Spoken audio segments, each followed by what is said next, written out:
Nakakagulat malaman na may mga bagay pala sa everyday life mo ang nagpapahirap sa'yo. Wala kang kaalam-alam na naapektuhan na pala nila ang finances at growth mo. Pero actually, madaming mga bagay sa pang-araw-araw na buhay natin ang nakapaligid sa atin na pumipigil para yumaman tayo.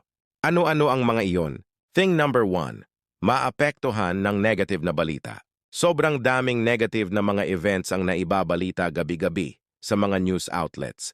Nakaka-down silang mapakinggan parati na nakakaapekto sa ganang magpatuloy sa ginagawa mo.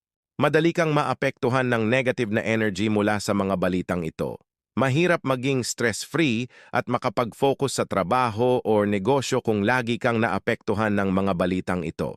Pero hindi ibig sabihin ay hindi ka na makikiparticipate sa mga bagay na pwede mong baguhin. Bumoto ka pa rin sa gobyerno, sa association ninyo sa negosyo o sa mga panukala sa barangay. Kasi direkta ka pa ring